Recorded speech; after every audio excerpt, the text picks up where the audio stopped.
rong kimia rong along Viksit Bharat Sanglabia Tramai Kepadopon. Matijong ni phai ingkora troxiar ni adapor phaikri sira chitim apor malompen sarupathar MSC constituency aru rong kimi LP score pathuaklam Maya Honjai along Bogajan block atum chipatir piponsi Viksit Bharat Sanglabia Tramai Kepadopon.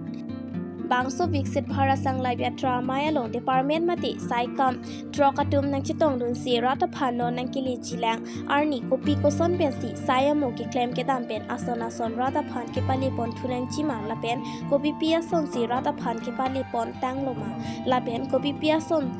rata tum nang kili tang pen rata tum warsai chu endun theklo thek thilupu alam the arsik jit pen maya long department trokatum rata long dam si lam the chingki chithan ponlu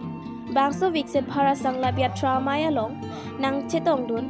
Aluhi Sarpo Aman Peng Kethom Ottomans District Difu MP Horen Singh Be Bogajan Block BDO BDC Chairman Selarson Rong B Department Rock Lapen Rong along SSG CLF VO Lapen Rong Aratatun Chetong dun si Viksit Bharat Sanglabia Tramai Mesen Ben Pachun Ponlo News Text Report Time News Difuจากนั้นที่ต้องลงkafeอินดัสทรีเป็นนางลอกอิสารีเป็นนางลอกเวทีนารี BSc agriculture เป็นนางลอกkarenaต้องลงมันเป็นke dua officer kahai pidum kapenda from yang awal nili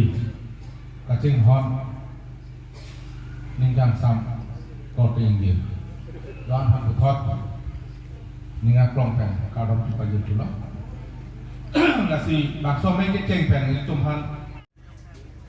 Aje Bogajan LA tथा Surupathar MSC rong kimi এই গাঁওখনত Viksit Bharat সংকল্প যাত্ৰাৰ এই সভা পতা হৈছে আৰু এই সভাত মই অংশগ্ৰহণ কৰিবৰ কাৰণে আহিছোঁ আৰু ইয়াত আহি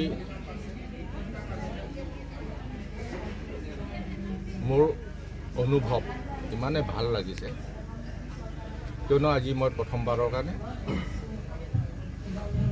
এই যাত্ৰাত অংশগ্ৰহণ কৰিছোঁ ইয়াত আহি দেখিলোঁ বিশেষকৈ কাৰ্বি সমাজত ভাৰত চৰকাৰ তথা মোদী চৰকাৰৰ পৰা হাতত লোৱা আঁচনিসমূহ আমাৰ এই গ্ৰাম্য অঞ্চললৈকে বসবাস কৰা ৰাইজৰ হাতলৈ আহি পাইছে নে নাই এই গেৰাণ্টিটো ল'বলৈ কাৰণে বিকশিত ভাৰত সংকল্প যাত্ৰাটো লোৱা হৈছে আৰু ইয়াত আহি দেখিলোঁ প্ৰায় BPL ফেমিলিয়ে Ayushman Bharat card ration card Aadhaar card এইবোৰ কাৰ্ডৰ পৰা বঞ্চিত হৈ আছে কিন্তু আজি এই যাত্ৰাই গাঁৱত আহি যিসকল কাৰ্ড নাই তেওঁলোকক ইয়াত প্ৰদান কৰা হৈছে মোৰ নিজ হাতেৰে দি মই প্ৰদান কৰিছোঁ ভাল লাগিছে লক্ষ্যটো হ'ল মোদী চৰকাৰ নৰেন্দ্ৰ মোদীৰ সপোন যে অহা 2047 চনত তথা ভাৰত স্বাধীন হোৱা 100 বছৰ যেতিয়া পুৰিব ভাৰতবৰ্ষত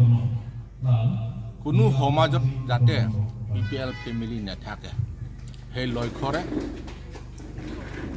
এই যাত্ৰাটো আৰম্ভ কৰা হৈছে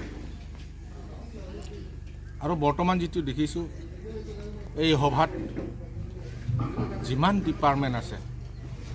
এগ্ৰিকালচাৰৰ পৰা আৰম্ভ কৰি ভেটেৰিনাৰী ফিচাৰী ইণ্ডাষ্ট্ৰী সকলোবোৰ ডিপাৰ্টমেণ্ট বিষয়ববীয়াসকল আজি ইয়াত উপস্থিত আছে আৰু কেনেধৰণে ৰাইজে এই ডিপাৰ্টমেণ্টৰ পৰা সা সুবিধা পাব পাৰে এই বিষয়ে বিতংভাৱে ৰাইজক বুজোৱা হৈছে জনোৱা হৈছে অৱগত কৰা হৈছে গতিকে ৰাইজে বুজি পাইছে বুলি মই ভাবোঁ আৰু আহিবলগীয়া দিনবোৰত এই অঞ্চলত বিশেষকৈ এই ৰংকিমি এলেকাত যাতে ভাৰত চৰকাৰ কোনো এটা আঁচনি যাতে কিবা এটা কাৰ্ড নথকাৰ কাৰণে যাতে বঞ্চিত নহয় সেই লক্ষ্যৰে আমাৰ BDC চেয়াৰমেন আছে আমাৰ BDO বাইদেউ আছে, তেওঁলোকে কাম কৰি আছে আৰু আশা কৰিছোঁ নিশ্চয় আহিবলগীয়া দিনবোৰত কোনেও বঞ্চিত নহ'ব। গতিকে মই ৰাজনৈতিক জীৱনত আৰম্ভৰ পৰা বহুতো মেল মিটিঙত মই উপস্থিত হোৱাৰ মোৰ সুযোগ হৈছে। ডাঙৰ ৰেলী এতিয়া প্ৰাইম মিনিষ্টাৰ আহিছিল কাৰ্বি আংলঙত, আমাৰ গৃহমন্ত্ৰী ভাৰতবৰ্ষৰ অমিত শ্বাহজী আহা, আমাৰ অসমৰ মাননীয় মুখ্যমন্ত্ৰী বহুতবাৰ কাৰ্বি আংলঙত বা কাৰ্বি আংলং অট'নমাছ কাউন্সিলত বহুত মেল মিটিং পাতিছিল, কিন্তু তাৰ ভিতৰত আটাইতকৈ সান্তনা পোৱা, আটাইতকৈ ভাল পোৱা প্ৰগ্ৰাম আজিয়ে মই পাইছোঁ। কিয়নো ডাইৰেক্ট ডিপাৰ্টমেণ্টে গাঁৱত আহি ৰাইজৰ কি অভাৱ অভিযোগ আছে, সেই অভাৱ অভিযোগবোৰ দূৰ কৰিবৰ কাৰণে স্বয়ং অফিচাৰবিলাকে ইয়াত আহি গাঁৱৰ ৰাইজৰ সন্মুখত থিয় দিছে। গতিকে এই বিকশিত ভাৰত সংকল্প যাত্ৰা সফল ৰূপায়ণ যাতে কাৰ্বি আংলঙত হয়, ৱেষ্ট কাৰ্বি আংলঙত হয়, ডিমা হাছাওত হয়, তাৰ বাবে মই সহযোগ দিম আহিবলগীয়া দিনবোৰত।